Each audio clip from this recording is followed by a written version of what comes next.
So basically, if we were women... Yeah, but women are unfaithful as well. Yeah. The women that are on Loose Women are also pumped with testosterone because they're on HRT.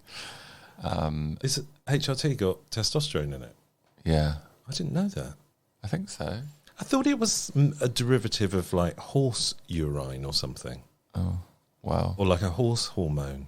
I feel like this is the wrong podcast to be talking about HRT, but yeah, we should know. we should know. So are they all having affairs because of the HRT? No, they said, well, I'm pumped with testosterone and I don't have any affairs. I don't think it's conclusive. No.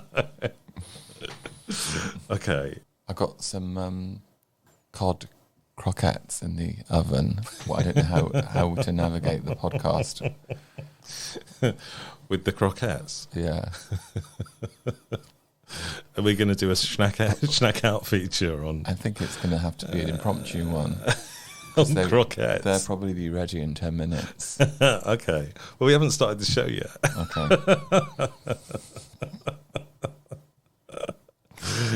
But we could start the show. Let's start the show. Okay. Have you finished your Cinzano? Do you know what? My mum used to love Cinzano, and I never really got it. But actually, that was delicious. It's nice with lots of ice, isn't it? Was there any mixer in there? No. Yeah, it was tasty. I liked it. Maybe what was it? Martini Rosso, or like a proper Bianco. Martini Bianco, or like a proper Cinzano. I don't know what a proper one is. But it's called Cinzano, isn't it? Oh yeah, it's proper Cinzano. Okay. Yeah. Right. So, welcome to What That Old Queen, sponsored by Cinzano. My mum was the Martini and Cinzano girl at Leo's in Filton. Really? Oh yeah. Did she wear like a bunny outfit? Roller skates. Really? No. She used to just, she had a pricing gun and she would go for it. She was also Del Monte and Pettigrew Chum. It wasn't that glamorous. Hang on a minute, can you just explain this to me? She priced them up? Yeah. Okay. It wasn't like she was glamorously selling them. I used to try and kid myself that. Well, she used to do like live demos. Right. You used to have it in supermarkets. You have someone doing a demonstration. Yeah. I don't know if she did it with dog food. Right. But yeah, she would sort of, offer a taster of a Cinzano or that sort of thing. Oh, so it was like, and you had to be certain level of glamour to do that. Yeah. In the 80s, especially. Well, even now, I would say. Would you like to try? I mean, I'll try anything twice. Thrice if you're lucky. Right, should we start the show? Yes. Okay. Welcome to What? That Old Queen, a candid and adult take on queer life quandaries at a certain age. So please listen at your own discretion. Presented by Bernie and Tommy, their views are their own and in no way reflect those of any service you may hear this program on. Now, let your ears be upstanding for the Old Queen.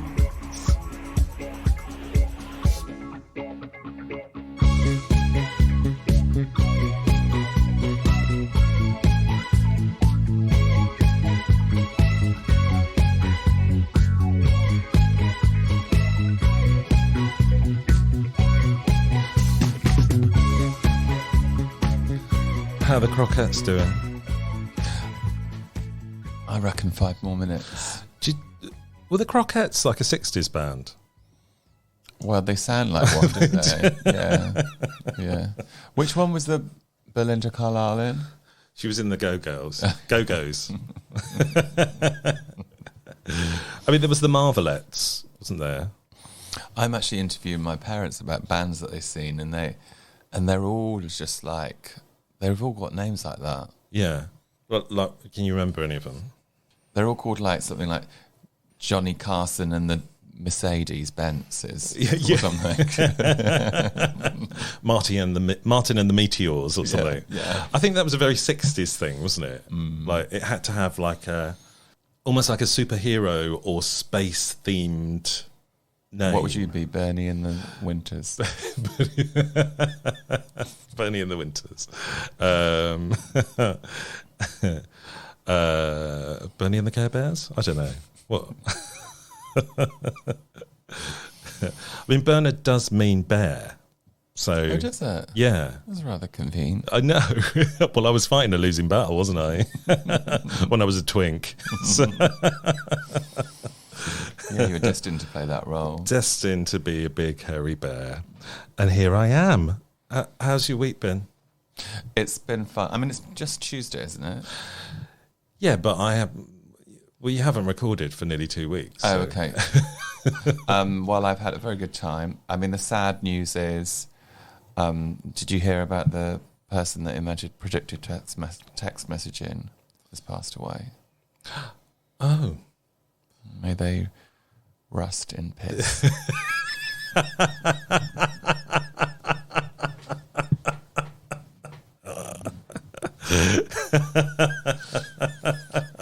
I actually thought you were serious for a moment. I mean, it could have. It could have happened. Yeah. It could have happened. Rusted piss. Okay. And on my other favourite podcast, Yeah. apart from this one, they were talking about predictive text messaging, and someone was in a WhatsApp cycling group, a middle-aged man, and he texted everyone in the WhatsApp group saying he's not going to go on the big cycle because he's in bed with a chesty cougar.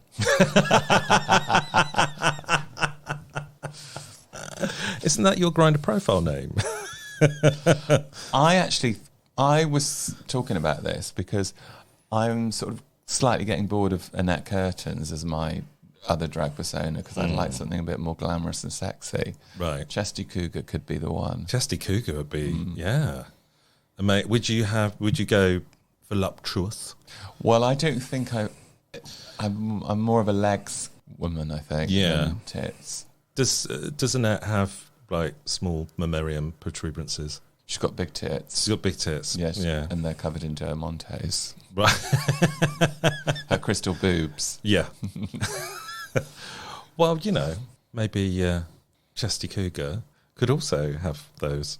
Yeah, Yeah. I mean, they're probably related. Yeah. I mean, yeah, they could be like sisters. She's got a glamorous older sister. Younger sister?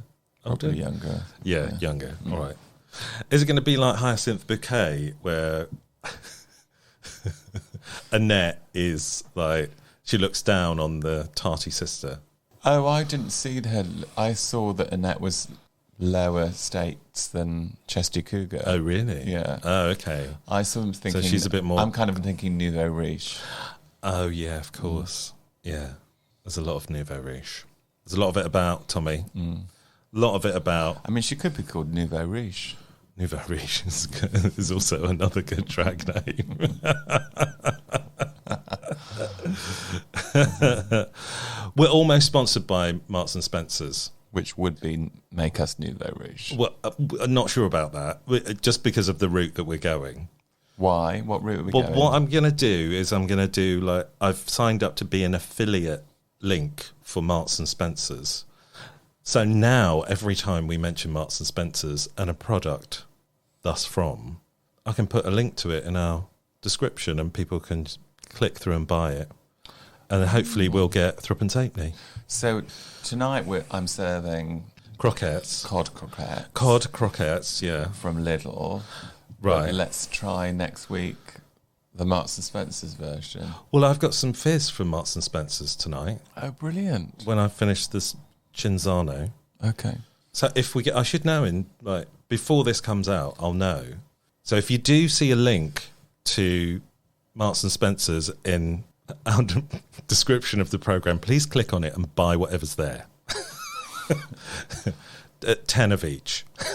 What I really like from Marks and Spencer's, and I buy quite often when I have the opportunity, is the Pride Pride cake. Pride cake, yeah. Oh, yeah. And it was coming out day yesterday, wasn't it? It was coming out And day yesterday. National Lesbian Day, like about 3 days ago. Just round the corner.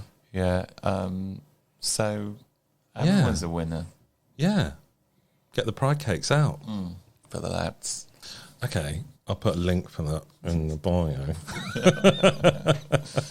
And we'll see if we get, like, threepence halfpenny from it. What are we going to talk about today? Because I've got multiple ideas and I have written this thing. Shall we do this one? Is it infidelity or what's the other one? Infidelity or straight straight men men. coming on to you? I'm happy with either.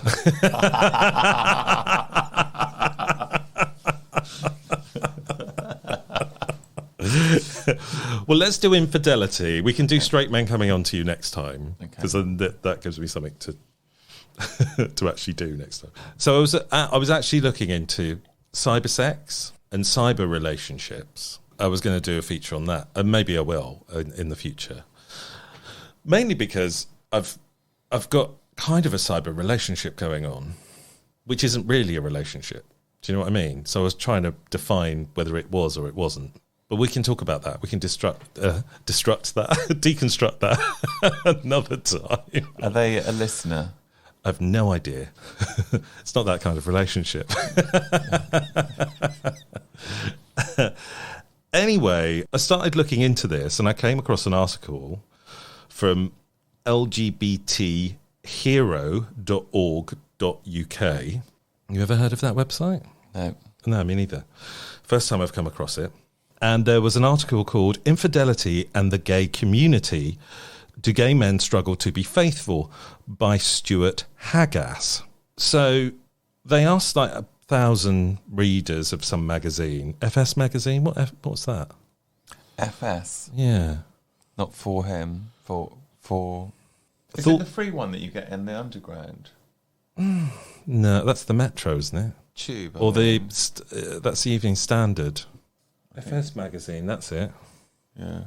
Oh, so it's a fit gay man's health magazine called FS. So they asked 1,000 readers about their thoughts and experiences with extracurricular activities outside of a relationship. 58% said that a partner has been unfaithful in a relationship, while 51% admitted that they've been unfaithful in a relationship. So what does infidelity mean, and what is considered cheating? And can even open relationships be betrayed? I mean, it's really interesting, isn't it? Because I feel like we talk a lot about open relationships and stuff on this podcast. Because everyone's doing it. Supposedly. But then all of these relationships seem to have quite monoganistic viewpoint. Yeah. Yeah, I mean, I think that's a choice, isn't it? You can either have a monogamous or you can have an open. And I think that a lot of people that perhaps we're connected with are more like interested in exploring open relationships at the moment. But I think that there's a massive part of the community that would still want monogamy. Yeah, which again is another kind of structure of like heterosexual society in a way, isn't it? And it's conforming to that. So anyway, there's some other statistics here which I might go into. 61% of them say they would break up with a partner or husband if they were unfaithful. 13% said no, and 26% were unsure. So that's quite a big percentage of people that, like, they are definitely monogamous then, aren't they? Yeah. But I was wondering if you can you even be unfaithful when you're having an open relationship? And I think this does go into that. So the definition of infidelity is the action or state of being unfaithful to a spouse or other sexual partner, but in everyday life, it's not necessarily easy to define. If you're in a monogamous relationship, one of you secretly has sex with someone else, then that's infidelity. But what if it's cybersex with a stranger? Is that infidelity? And what if you're in an open relationship? What's the red line between open and unfaithful? So ultimately, what actions do readers of this mystical FS magazine consider to be infidelity? So should I give you some of these figures? Yeah, why not? Figure. Right, so 79% said anal sex was definitely infidelity. 74%, sorry, Bill Clinton, said a blowjob is infidelity. A hand job was 74%. 68% breaking the rules of an open relationship. So imagine... I mean, you'd think that would be 100%. If you break the rules of an open relationship, then that is definitely... Yeah, but I guess the lines are blurred a bit. But that's still quite high, isn't it? 68. 66% said kissing. I mean, I wouldn't have said kissing someone is being unfaithful. Depends how you kiss them. I guess it's the context, isn't it? 62% emotional intimacy with another person. So that's not even having sex. That's just having... Well, you can have very intimate relationships with your friends. Yeah. But is that not allowed if you're in a relationship? You don't want to be in a relationship if it does. Yeah, exactly. 55% said using hookup apps was unfaithful. 43% sharing sexual images was unfaithful. So that's just sharing a picture. And 34% sending private messages. 18% said flirting. So that's quite low. So you're allowed to flirt, but you're not allowed to kiss. I mean, I think that all these things that they should be just discussed within the couple, and then they can make up their own rules about that. Yeah, definitely. Whether it's open or not. I mean, if you were in a monogamous relationship and someone was constantly flirting, you'd think of it higher than 18%, wouldn't you? Yeah, I think that guess. would really piss me off. Yeah, but what would you consider flirting? How do you know if someone's flirting or not? Which gets me onto the other subject that we might have been talking about, which we'll talk about next. I mean, they could just be being friendly, but someone's perceiving it as someone being flirty. I don't know. I'm not... I mean, it all seems very open to interpretation, doesn't it? So, why are we unfaithful? Some cheat when they're drunk or when they're away from home. Some can't resist sex with an ex, and some people just can't resist sex. Like, they just want to have sex. And I think you really do need to discuss having an open relationship if you're one of those sorts of people, don't you? And if you're going away a lot, yeah, you should be talking about that too. Yeah. And taking precautions. Yeah. You should be on prep. Yeah, so all of this needs discussion, doesn't it? But I guess the open relationship thing is relatively new, even for like the queer community, in terms of relationships. I mean, it's always been there in pockets of communities. If you think about queer communes and that sort of thing. But yeah, I know what you mean. It's more in the mainstream now, isn't it? Yeah.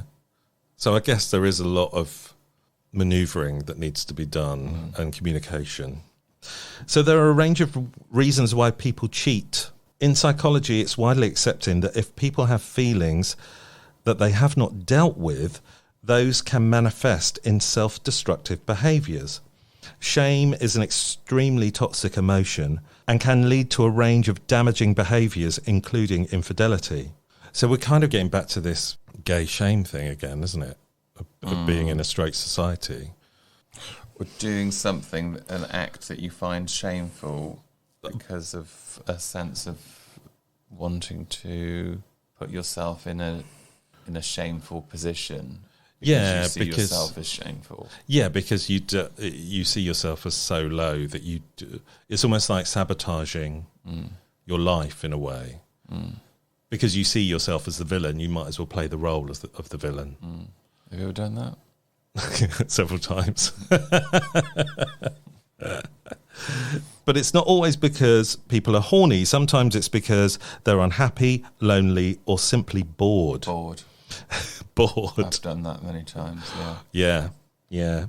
Although it takes just one partner to cheat, it's important to remember that it takes two to make a relationship, and both contribute to its success or failure.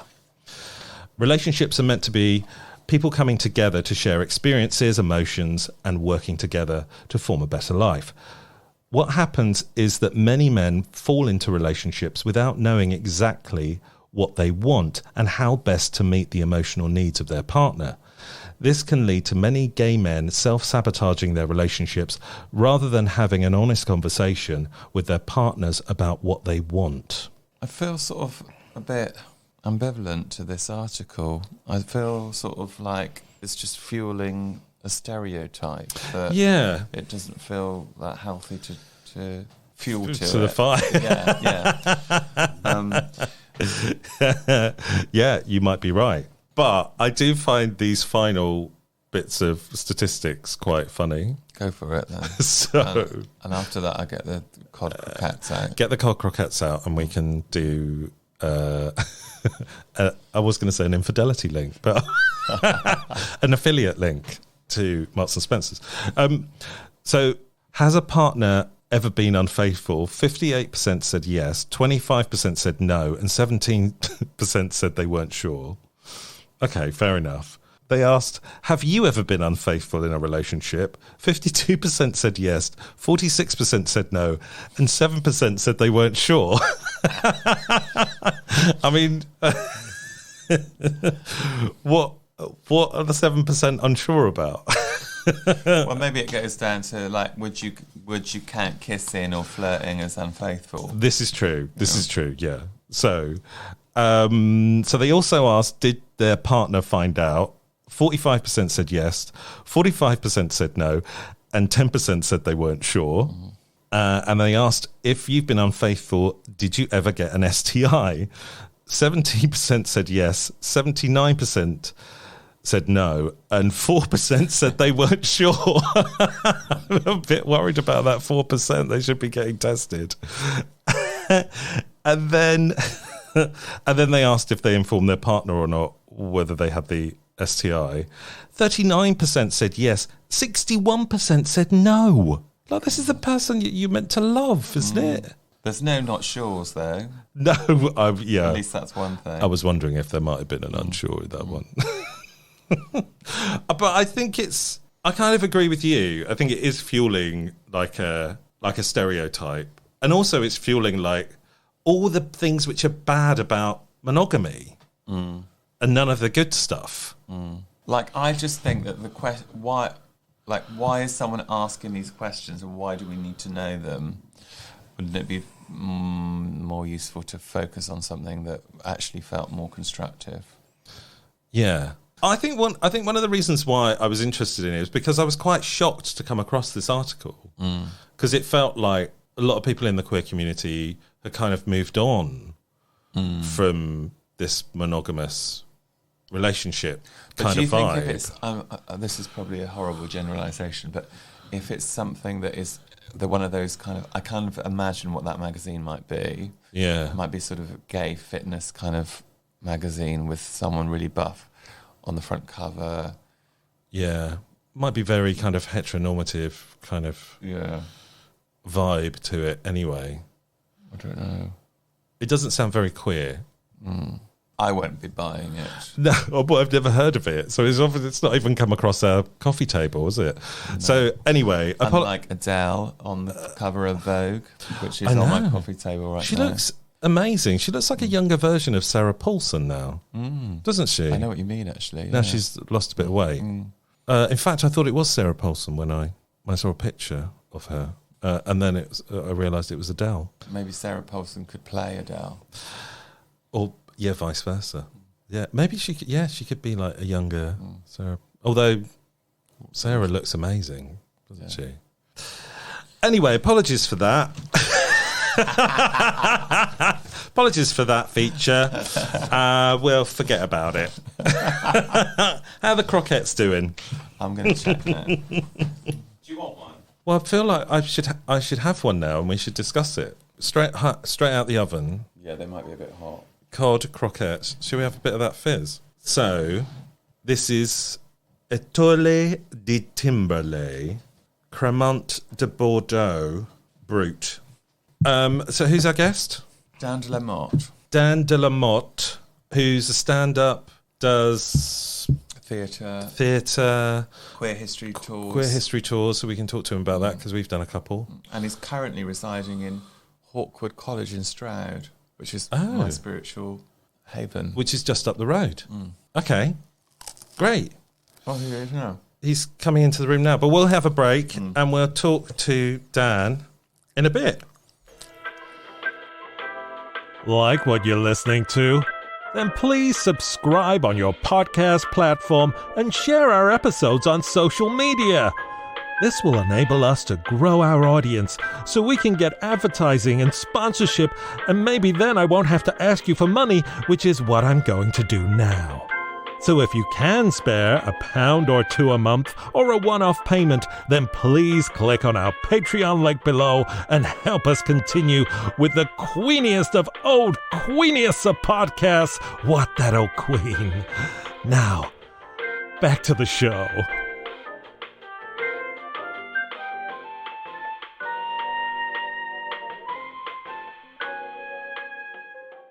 So we're back and we have a lovely guest. Our lovely guest this week is Dan de la Motte. Am I saying that right, Dan? You are saying it perfectly right, Tommy. Good. Beautiful pronunciation. And I thought you'd be a perfect guest for us because, you know, we are a podcast for people that are we're dealing with quandaries of a certain age. That's how we like to say it. Yeah. And you're, Dan, only are you 30 yet even? I have just passed the 30 threshold, Tommy, but don't tell anyone. But Congratulations. Thank you. But what I love about you, Dan, is you often surround yourself with older people, don't you? Well, that's where the money is. You've got to chase the money.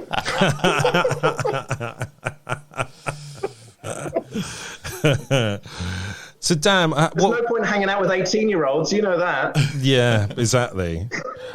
So, describe what you do, because you have many facets to your career, don't you? I suppose I do, actually. I am a performer and actor, but I also curate visual art exhibitions. I also produce theatre and comedy and live art. And during the lockdowns, I started work as a nanny. So I'm kind of a boy of many hats, yes. Practically perfect in every way. You like Mary Poppins? That's me, just call me Mary. There's something gone funny with... I think your fridge is just turned off. Oh, the oven's come off. Oh, right. Good. All right. Yeah. How were the croquettes? There's still one left. You can have that one. Shall I? Yeah. All right, then. That threw me, the oven coming off. It was quite present for practically the whole record. But so that you didn't even know it was there. Yeah. I just thought it was something in my biology that was making that noise. Your heart's just stopped. Dan, can you tell us about your queer tours of London? Because you've focused on a couple of areas in London, haven't you? Hackney and Soho. What's your favourite story from those times? My favourite story is probably on the Soho tour, and it's actually a lesbian story. It's this incredible performer whose name was Maud Allen, and she was a dancer at the Palace Theatre, which is where Harry Potter is on now, during the First World War. And there she was doing this incredibly sexy dance. She was actually performing in Oscar Wilde's Salome, and it's an extremely risky production, risque even. And this was all very well and fine, but there was one person who wasn't happy with Maud Allen and her career, and that was a Tory MP called Sir Noel Pemberton Billing. They've always got knighthoods, haven't they? Mm-hmm. And Sir Noel Pemberton Billing claimed, how about this as an example of fake news? He claimed that there existed a big black book, and in this big black book were the names and addresses of all of the lesbians and gays in the country. I mean, if I knew that were true. And, I thought I had that big black book. And if this big black book fell into enemy hands, Britain would lose the war, because all of these gays and these lesbians could be blackmailed, and they would reveal state secrets and tell them to the Germans and the Austrians. Now, of course, on no level does this story make sense, because why would gays and lesbians have state secrets to tell the Germans and the Austrians? And also, who's compiled this big black book as well? But anyway, so Noel Pemberton Billing, the Tory MP, says that Maud Allen's name is in this book. And she says, how dare you accuse me of being a lesbian? I'm going to sue you on charges of libel. Now, the thing is, Maud Allen actually was a lesbian. She was actually having an affair with the ex-Prime Minister's wife, Henry Asquith's wife at the time, Margot Asquith. Yes. Oh, yes, I'm telling you, yes, she was. Yes. And, but anyway, she says, how dare you call me a lesbian? I'm suing you. And so this court case begins. Now, can you imagine how juicy this story is, boys? Because at a time when all the stories are what's happening in the trenches, here you have this age-old, tried-and-tested story of sexy woman dancer suing Tory MP in a case about sexuality. So it's amazing. Everyone's lapping this up. And so the court case begins. Now, what evidence is there that Maud Allen actually is a lesbian and so therefore should lose the case? Well, first of all, her brother is a convicted murderer. That instantly makes you a lesbian. But so what? Exactly. I don't understand. So she was using that as evidence that she wasn't a lesbian. No. They use that as evidence that she was a lesbian and should lose the libel case, right? Because clearly there's something wrong with this family. There's something a bit. Or they're unreliable. Yeah. Exactly. But how about this? The main piece of evidence that she was a lesbian and so should lose the court case is that she knew what the clitoris was. And at this time, there's only two groups that are meant to know anything about the clitoris, and they are physicians or lesbians. Now, Maud Allen sure as hell ain't a physician, so therefore she must be a lesbian. But so buttoned up is society at this time that even the clerk of the court, even the judge didn't know what the clitoris was, and he thought it was a witness for the prosecution. So he turns to the clerk of the court, and he literally says, his actual quote is, "Who is this Greek fellow clitoris?" Yeah. And did they have to get a diagram out? Well, exactly. They couldn't find a diagram, ironically. And the headline in the Daily Mail the next day was "The Cult of the Clitoris," meaning lesbian. So I think that might be my favourite story from the Soho tour. Is that why you love doing the tours? But because Tommy and I have done a couple of queer history tours, and I just love finding out little nuggets and facts like that. Is that what draws you to them? It really does. And also, what's interesting about me pointing out a lesbian example is that there's very few lesbian examples, and that's not, due to my own bias or whatever. It's because in this country, it's never been illegal to be lesbian. It's only been illegal to be gay. So a reason why I enjoy doing the tours is because you're using the very evidence that was collected to oppress and persecute gay men, collected by the police, collected by the courts, etc. You're using that evidence now to celebrate and commemorate these lives and these stories. So it's kind of a complete reversal of what this evidence was collected for in the first place. Yeah. How did she come off in the end then? What did they fight? Did they prove that she was a lesbian?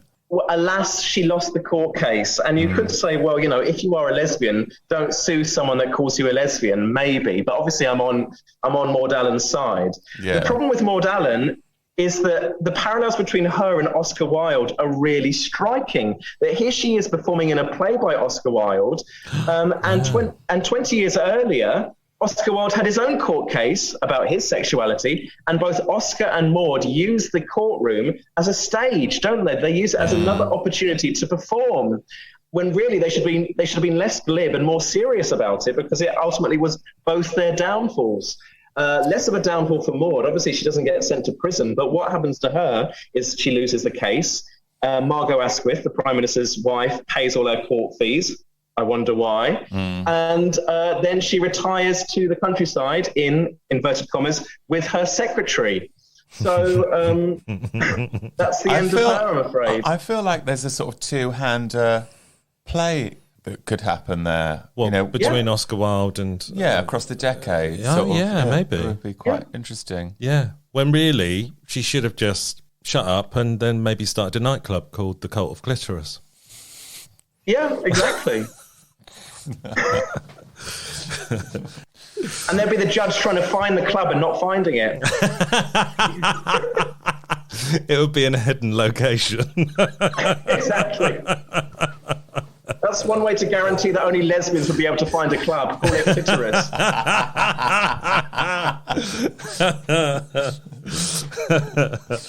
The other thing that I wanted to discuss with you, when I first met you, you told me about a show that you made ages ago about the Catwoman. Was she called Mary? Oh, yeah. Mary Bode or something? Mary Bale. Does that name ring a bell to everybody?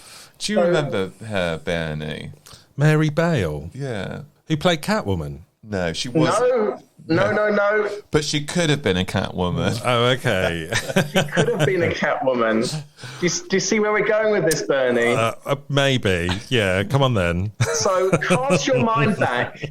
Cast your mind back, please, Bernie, to 2010, right? Yes. David Cameron was our fresh-faced Prime Minister. And now imagine being in Coventry, right? Can you imagine being in Coventry? I've been to Coventry a few times. People have sent me there quite a few times. You're in a suburban street in Coventry. Yeah. That's where Mary Bale is. She's walking down the road, minding her own business. Little does she realise that she's being caught on CCTV. She pets this cat on a wall, and after she pets this cat, she throws it in a wheelie bin and walks away. Do you remember that? Do you remember I Mary don't Bale remember now? it, no. Don't you remember? Oh, it's available on YouTube, I promise you. Yes. And I was obsessed with this news story. And the reason why I was so obsessed with it, and I spoke to Tommy about this, is not because of the actions of Mary Bale, although, of course, they are extremely weird and cruel, but the aftermath of it, because we just had this Tory government elected who is extremely cruel and introducing austerity and introducing divide and rule tactics and, cutting everything, etc., no more welfare state. Yet the British public are such pet lovers that they were more obsessed with this clearly mentally ill or whatever she is woman who's thrown a cat in a wheelie bin. It is not the behavior of someone of sound mind. And so I trawled the bottom half of the internet, the message boards. The show was actually called From the Message Boards. And all of the YouTube comments and the Mail Online comments, die in hell, you evil bitch. If I see you, I'm going to pull both your eyes out and shove them up your fanny. This kind of vitriol is just... And it just kind of felt misplaced. And so what I did was I printed out in huge massive rolls of paper, these Mail Online comments and these YouTube comments. And I stuck them under people's seats randomly in the theatres that I performed this show. And I asked people to have a feel and see if they could find it underneath their seats. And if they found it, they had to stand up and read this comment and sort of have interactions with other people in the message board. Because what I was trying to do there was provide a face for the anonymity that allows you to say the most barbaric and cruel stuff. So that there was a point to it. And it was meant to be a comedy show, but I do also think that there was a point to it in the sense that you forget that you can just say the most outrageous trolling stuff when hidden under the mask of anonymity. But when you stand up and you are a person and you are sort of saying this most disgusting stuff against a woman who's thrown a cat in a wheelie bin, it kind of makes it a little bit more sinister and a little bit more interesting. That's not to say that I condone throwing cats in wheelie bins in Coventry, but my point I was trying to make was about the response to the act rather than the act itself.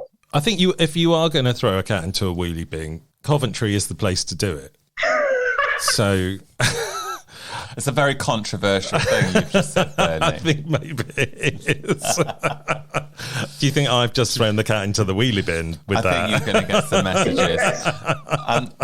Do we know what happened to the cat in the end? The cat was fine. Everybody listen. Everybody just chill out and calm down. The cat was absolutely fine. Mary Bale, she got fined 250 quid.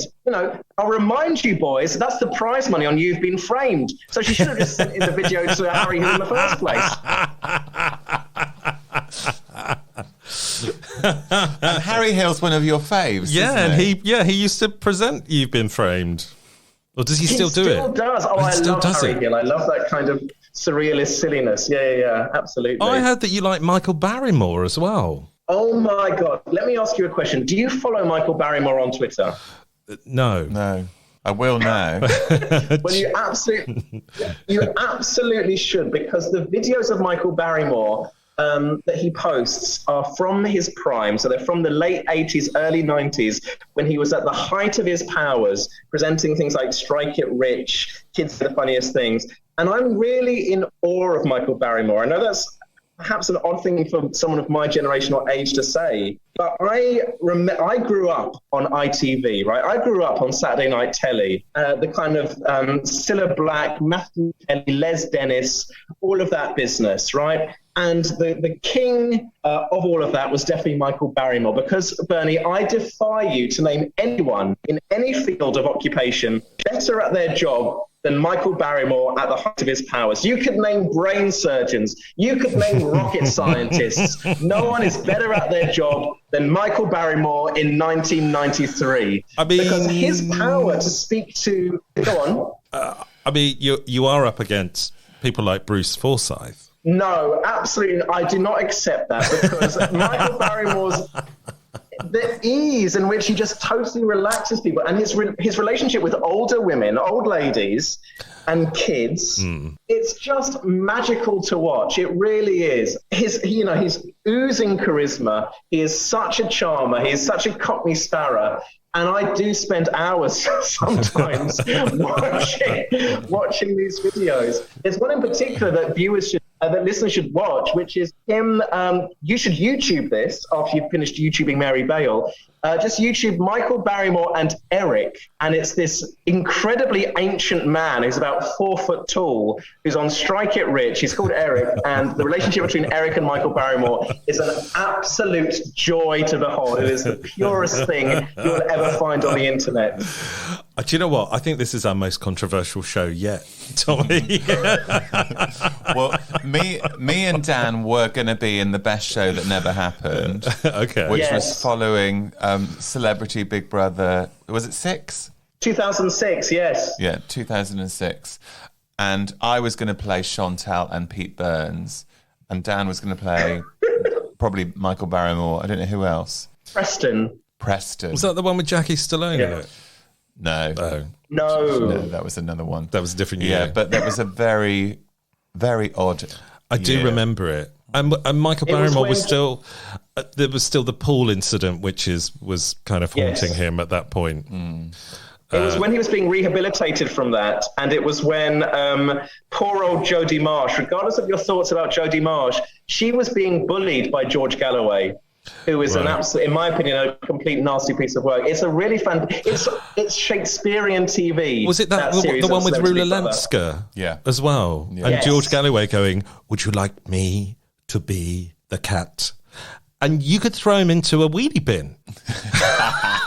That's an amazing idea. Well, Timberlina was going to be Rula Lenska. Well, that's an ideal role for Timberlina. I'll be George Galloway. I don't mind if people hate me. So there you go. We've got the cast set up. Amazing. Can I say one more thing? Yeah, of course. I know we're probably talking too much. We can just cut it out. I mean, I probably won't even broadcast this episode after what we've just said. I'm a proud owner of one of Dan's self-published books. Oh, right. Which follows his journey on the TV show. What's it called? Grab It. No. What's it called? Grab It. Tommy. It's called Bargain Hunt. Bargain Hunt. Yeah. Why did I say Grab It? I thought it was something like Cash in the Attic. No, it's Bargain Hunt. Yeah. Bargain Hunt. A friend of mine used to produce Bargain Hunt. Were you on an episode, Dan? I was on an episode. Let me tell you something interesting, Bernie, which is after I was on that episode of Bargain Hunt, a couple of weeks down the line, I pulled this guy in a club and I went back to his house And in the morning, he was sort of making banal conversation with me. And he said, oh, tell me something interesting about you. And the first thing that popped into my head was, well, I appeared on Bargain Hunt not that long ago. And he said, oh, my God, no way. Next thing I know, he takes a photo of me naked in his bed and sends it to his friend, who is the presenter of Bargain Hunt. David Dickinson. Or was it? It was beyond that. It's beyond David Dickinson. Beyond it that. was this lovely woman called Natasha, this lovely Scottish woman. And he said, do you recognize this boy who's in my bed in the text? And Natasha texts back saying, oh, yes, I remember that cheeky boy or whatever she said. So that was quite sweet. But yes. And the same thing happened when I texted. After my... I was just going to say, the same thing happened when I sent a picture of you to Andy Peters, who's my celebrity crush. What, have you slept with Andy Peters, Dan? I haven't slept with Andy Peters, but I'm sure, Bernie, if you cast your mind back to sort of 2014-15, you'll remember the hit ITV daytime quiz show, not Tipping Point, what was it called? Ejector Seat. It was on for about 5 episodes. Bernie was a big fan. And if you got a question wrong, your chair went backwards in the studio until you were tipped out. I think I vaguely remember listeners it. Listeners can YouTube me on Ejector Seat, and it's a very popular clip on that website. And the question I got wrong, it was something along the lines of which medieval Italian courtier, his name now is synonymous with being a womanizer, or something like that. And the answer is Casanova. Which one I thought you would have got. Well, no, but I got it wrong. I said Liberace. That's the reason I got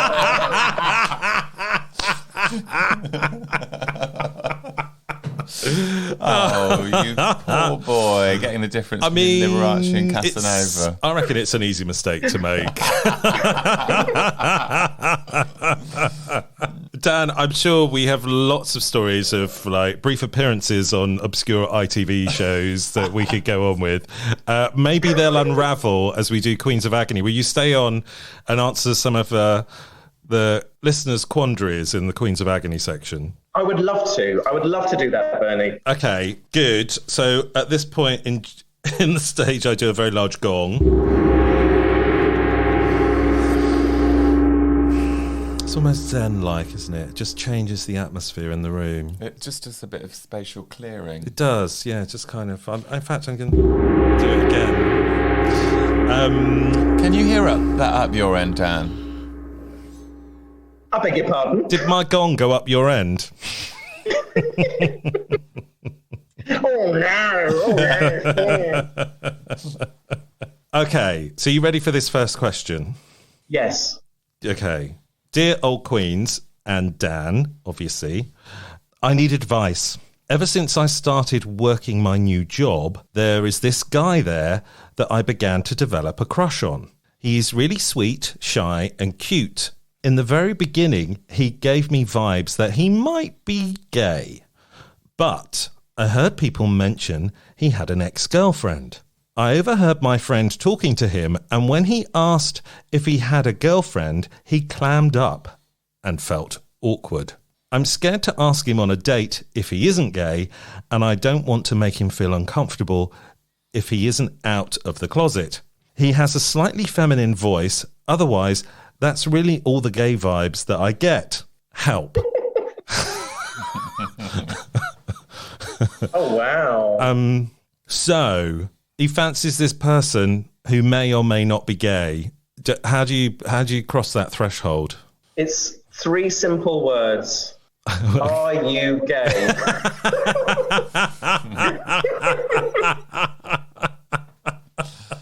God, that's It kind of is, isn't it? yeah. That's kind of the answer. But I wouldn't have gone to that simplistic answer. No, I would have gone. I wonder if Dan does that because he's just younger and he can just cut to the chase in a way that we can't. We're from a different generation where a lot of people were quite closeted and hid their sexuality. So we probably would have gone all around the houses and kind of like brought some gay objet d'art into the workplace to see if he liked it or not. I would have just spoken Polari to him and see if he got it. Oh, right, yeah. Oh, that's a good idea. Yeah. Or left a copy of Gay Times on the table and see if he picked it up. or pulled your trousers and pants down and see what happens. well, maybe not on the first go, or asked him makeup advice. Scatter cushions. Scatter cushions is a good one. Yeah. It depends where you work, though, because if it's like a DFS, then scatter cushions might not work because it's just part of the job. I would argue if he's working at DFS, he might be gay anyway. But, that's just me. Okay, but then we've answered that. Are you gay? If you are, can we go on a date? Great. That's sorted that little quandary out. I like this. Maybe we can. I think Dan's going to be really good at this. So, next one, dear old Queens and Dan. Is it wrong that I kind of like the idea that I suspect my husband's co-worker has a crush on him? The guy is in a relationship with a girl, but I've jokingly told my husband after seeing said co-worker that he seems like the type to stick it anywhere, in inverted commas. Sorry, can we go back? I'm not very good at listening to these words. Who said that about him? Shall I start again? Is it wrong that I kind of like the idea that I suspect my husband's co-worker has a crush on him? So it's another co-worker situation. Yeah. In DFS. Yeah. I mean, maybe they're related. I don't know. Maybe it's the other person. Maybe it is. I don't know. Anyway, the guy is in a relationship with a girl, but I've jokingly told my husband after seeing said co-worker that he seems like the type, in inverted commas, to stick it anywhere. My husband laughed and agreed. The co-worker apparently is really insisting for my husband and me, since he knows I'm in the picture, to go to a Halloween adult haunted house, in brackets, this weekend. We can't. And I guess it seemed to bum the co-worker out. I don't know. It's an odd choice of phrase. It is, isn't it? I mean, maybe it's related. I don't know. I've seen him and he's cute. And honestly, it's the naughty thought of a threesome if the guy does swing both ways. Is this like a statement? It's not even a question, is it? Is it wrong is the question. Is it wrong? Is it wrong to think like this? Bernie, can I just say, I love the unnecessary use of inverted commas when you said stick it anywhere, as if that could mean anything else anyway. I know. Just bloody hell, get on with it and do it. Honestly, easy is the answer. No, I would disagree slightly to say I think he's being a bit presumptuous in the sense that why does he think he's involved in this scenario? Maybe he just wants the partner, not just because he's interested in or flirting with or showing interest in. Doesn't mean to say that he's going to then want to extend the offer open to someone else. No. Do you not think? And what about his girlfriend? Exactly. Are they expecting like a 4-way instead of a 3-way? And what does this guy think about that? Wife swap. Yeah. You can't have it just one way and not the other, right? Are they going to bring that TV show on ITV? I hope so. Because there is a renewed interest in revisiting old TV shows and ones that have worked and doing them again. Yeah. Would you be on that? Oh, but I don't have a wife. No, but you'd be like my TV wife. Yeah. Okay. Yeah. Let's do it. Who would we be swapped with? Fern and Phil. Fern and Phil. No, not Fern. Holly and Phil. Holly and Phil. Pip Schofield. Yeah. So it's like presenter wife swap. It's presenter swap. Would you do that? Yeah, but who's getting who? I want Holly. You want Holly, so I'm getting Pip Schofield. Yeah. Great. Let's do it. Because she's got her own duvet range, doesn't she? Does that mean I have to follow him around when he's doing youbuyanycar.com ads or whatever? And activate the cube. Maybe you could activate your cube. Maybe I could. I think he'd want you to rim him quite a lot. They usually do.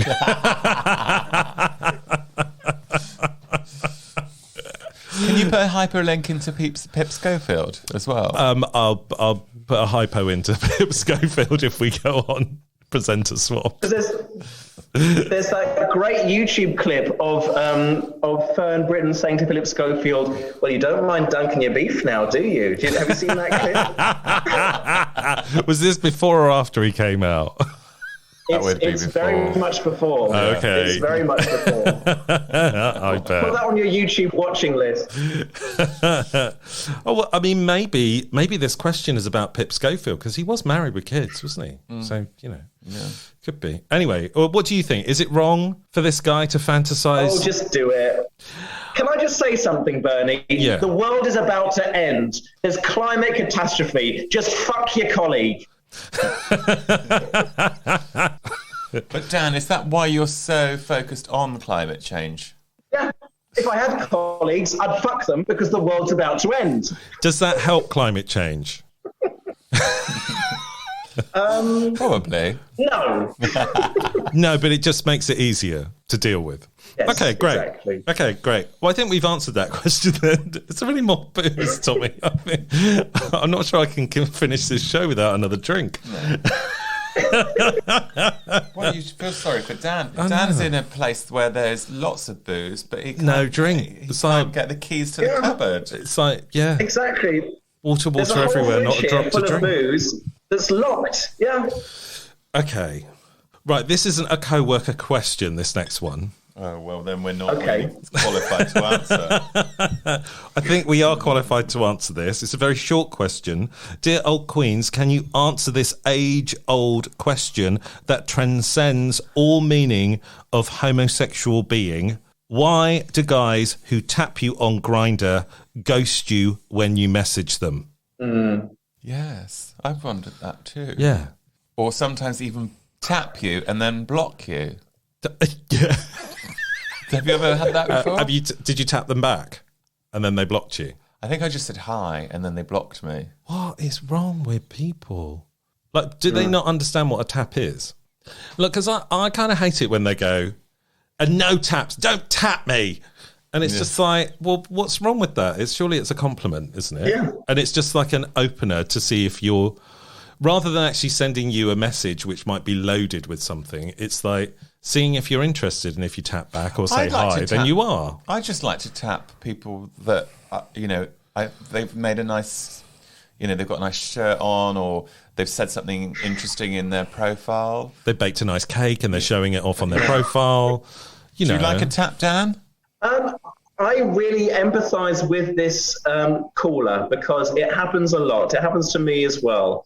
Surely I have not. to admit, boys, it happens. I've got to admit, boys, I have also been guilty of this. That I have at sort of 3 or 4 in the morning done a tap, and then as soon as the response comes in, I've buckled under the pressure and I've melted and I can't respond. Yeah, but did you block them? No, I've never done that. Okay, but why didn't you respond?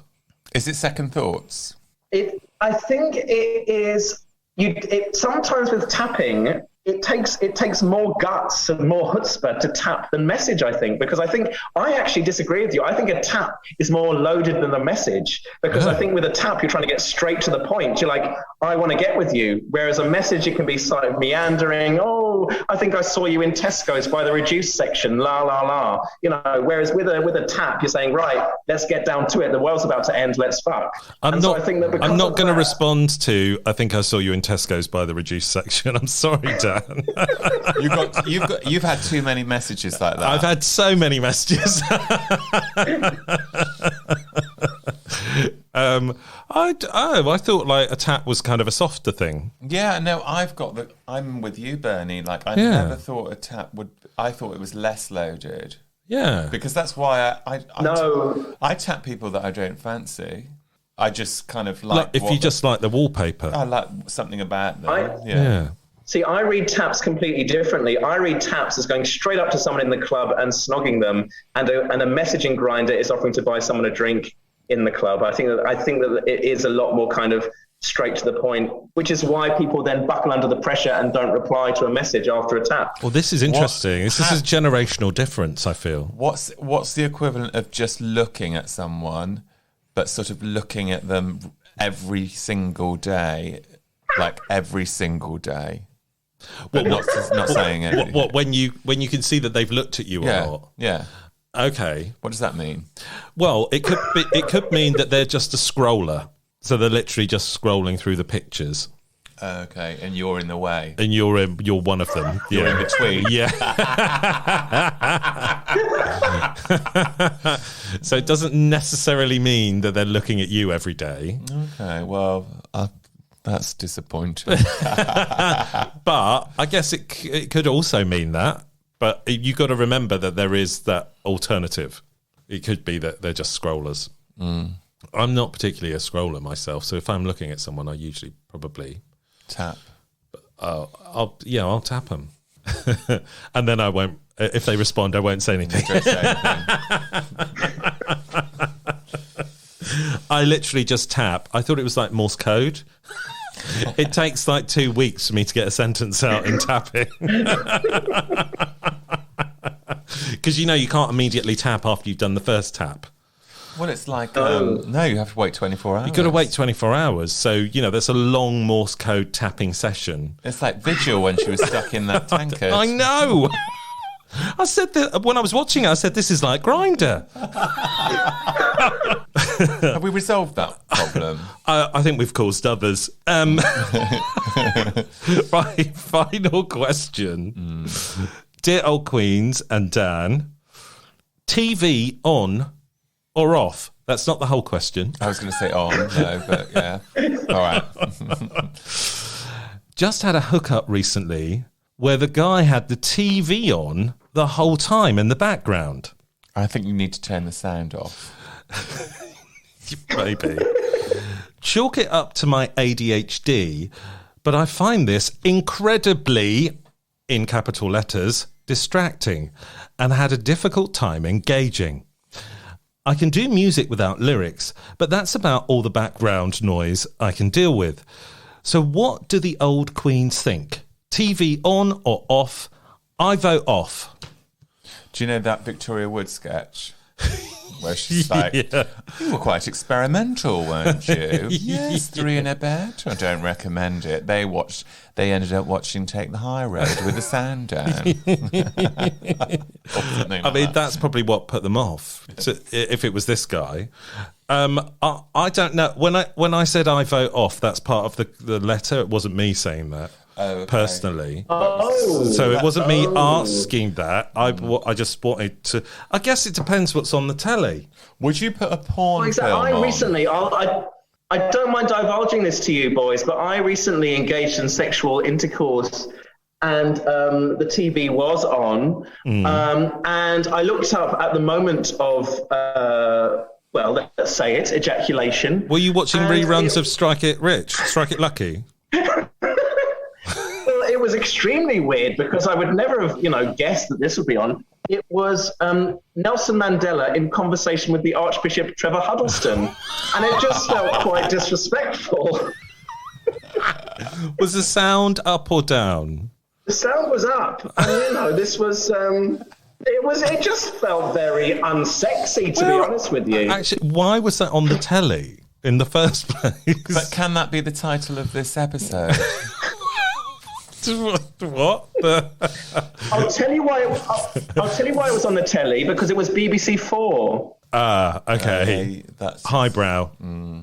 Yeah, highbrow. What do you want to be the title of this? Ejaculating with Nelson Mandela and who was the other one? Archbishop Trevor Huddleston. Is he the Archbishop of Canterbury? I can't remember what he was the Archbishop of, but he was a pretty rad guy by all accounts. But you still don't want to ejaculate to him in conversation with Nelson Mandela. But perhaps not. I mean, if only they knew, right? If only they knew.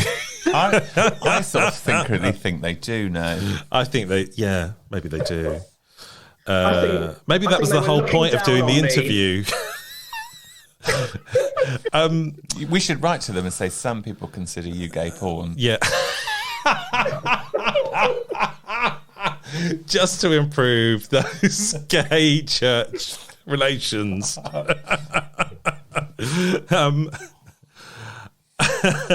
So I take it, Dan, you're an advocate for having a telly on in the background when you're having sex. Oh, the lesson I learned from that story is turn it off. Oh, that's not how you framed it. It really isn't how you framed it. I think it can be distracting, but Tommy, you mentioned having gay porn. I've done that a couple of times with a hookup.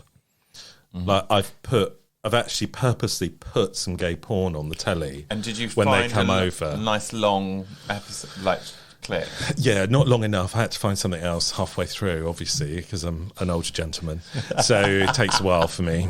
But you can search for the longest clip. Yes. Yeah, I had, and I still needed more time. Maybe I should have been watching that interview that Dan was watching on BBC4, because it might have seemed longer, and therefore I might have ejaculated quicker. So.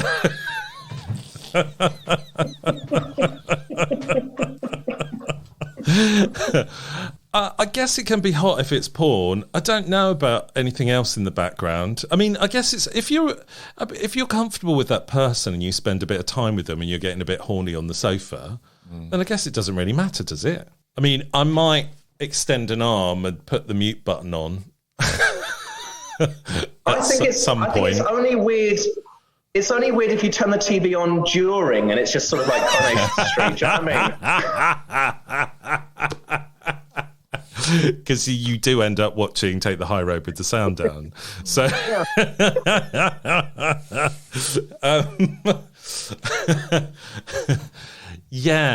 I don't know. I guess it's just whatever floats your boat. I mean, some people might get turned on. It might be their kink to have the television on in the background. I mean, I think it might be Dan's kink. Yeah, or something like that. Yeah. Only if it's me. Only if it's old episodes of me on ITV daytime quiz shows. Well, obviously not. You like an ecclesiastical man, as far as I can tell.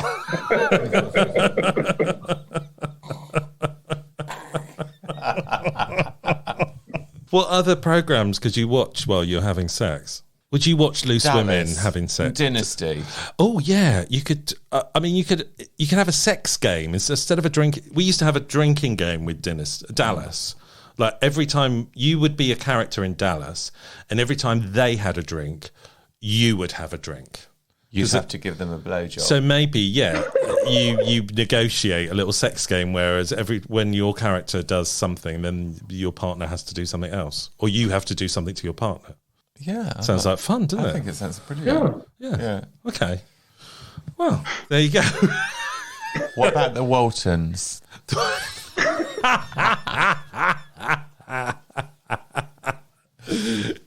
Yes. Good night, John boy. Yes. And if it's like if you need extended time, as I often do, it could be like an election result or something like that. Yes, yeah. Or the omnibus. Or Eurovision, a la the 1970s. No, EastEnders Omnibus is a good one, actually, because on a Sunday afternoon, you might be slightly hungover. You probably want to have a slow sesh on the sofa. Yeah. Last of the summer wine? Why not? Why not? Why not, indeed? Well, on that bombshell, I think we've come to the end of the podcast, and some might say, oh no, quite rightly so. How many libel lawsuits are you going to face after this podcast? Is there none, Dan? Nobody listens to this shit. So. What are you worried about? Pip Schofield. Well, I'm worried about Pip Schofield. I'm worried about Coventry. I'm worried about cats being thrown into bins. I'm worried about Dan, quite frankly. I'm worried about the Archbishop Desmond Tutu. I'm worried about all of this stuff, and maybe even the Pope. I think he can look after himself. Well, this is true. If we get wife swap back on telly as a result of this podcast, though, it'll be worth it. I think so. Maybe we could do a swap with that Archbishop coupling you were watching. They weren't in a couple, though, were they? No, but they were presenting a television show. Yeah. And also, they're both now dead, Bernie, so that just makes it a little bit more sinister. Look, we're not adverse to having a psychic on board or like a medium. You know. I mean, actually, one of the programs that did flash through my mind was my favourite TV show, Silent Witness. Yeah. And there's a lot of dead bodies on that TV show. So what are you saying? I don't really know. Like, can I partner up with a dead body? It might be more interesting than me. I don't think this should go in the podcast.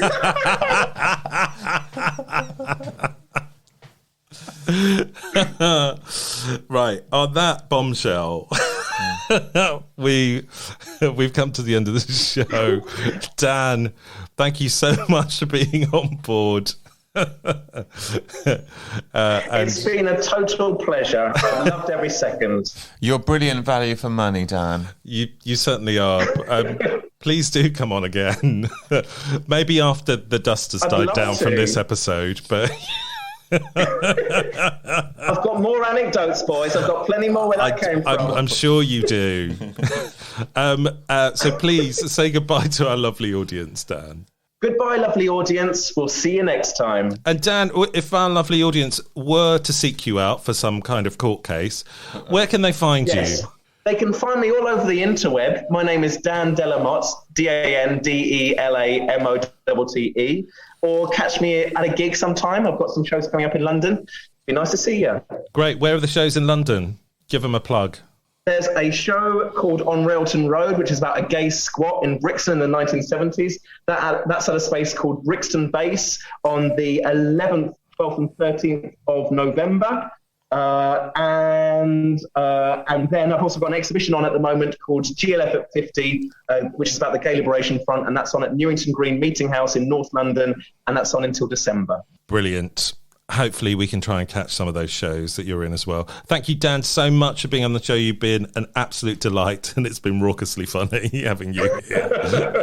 Yes. Tommy, thank you. Please say goodbye to our lovely audience. Goodbye, and happy birthday, Bernie. Oh, thank you. I will be in Bonnie, Scotland for my birthday, eating haggis and hopefully buying a kilt.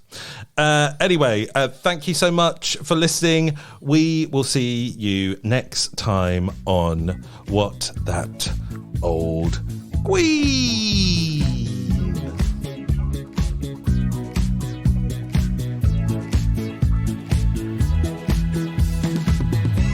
You have been listening to What That Old Queen, written and presented by Tom Marshman and Bernie Hodges. The show was produced by Bernie Hodges for Hodge Podcasting in 2021. If you have a question for the Old Queens, or you'd like to be a guest, or you want to sponsor a show and give us lots of money, you can email hello@thatoldqueen.com or find us on Facebook, Instagram, or Twitter.